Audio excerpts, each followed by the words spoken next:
Integrating factor examples. I've already made one video on the integrating factor where I explain in detail this whole process, how it works and why it works. If you're interested in that, there's a link up there and in the description down below.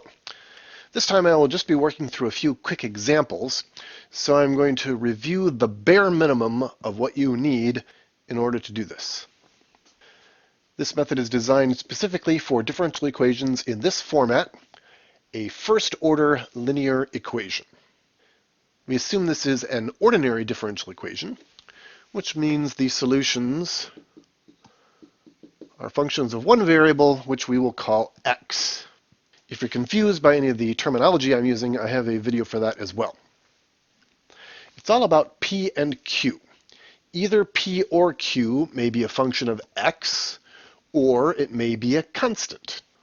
Or either p or q may be 0, which is, of course, a constant. Neither p nor q may be a function of y. The process goes like this.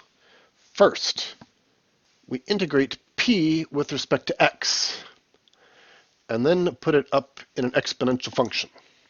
This whole thing is the integrating factor, so I'll call that f for factor. Second step, let's find another integral, which I'll call I, which is equal to q times the integrating factor. We'll integrate that with respect to x and add an integration constant. Last step, we divide I by f, and that is our general solution to this differential equation. And this method will always work provided you're actually able to solve these integrals. Now there's one important technicality. You must add an integration constant right here. If you don't, you won't get a general solution. However, there is no need to add an integration constant here. You could, but it will just make more work and you'll still get the same answer anyway. So don't bother. So let's do a few examples. In this first example, p equals 3, q equals 0. So we will integrate p with respect to x, and we get that, and we'll put it up in an exponent. And that will be our integrating factor. Second step, let's do this integral. That's easy enough. You integrate 0, you just get a 0 plus a constant. Last step, divide I by f, and there's your solution, although people usually prefer to write it in this format. There's your general solution. If you've got an initial condition, put that in, you're good to go. Next example. Now p is a function of x.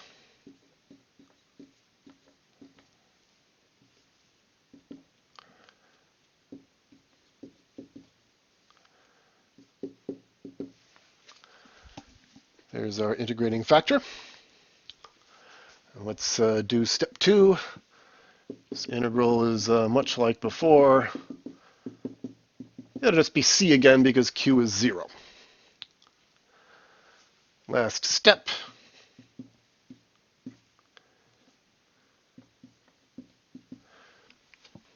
And I'll do the same thing I did here.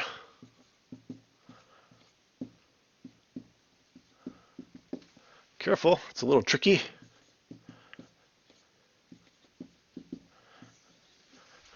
There's your solution. As you can see from both of these, if q equals 0, all you have to do is solve this integral right here, and you're done, because that's simple. Let's change it up now.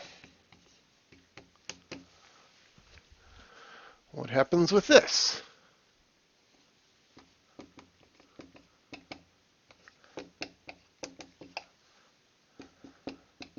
There's your integrating factor.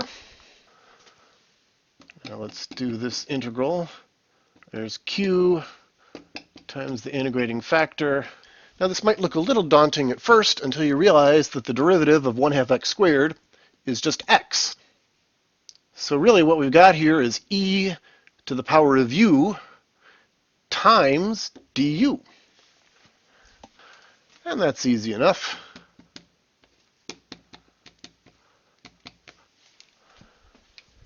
So last step, we divide I by f.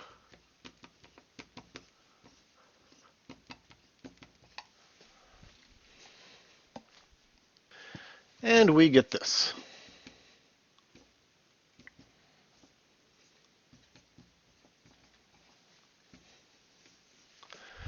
Once again, there's your general solution.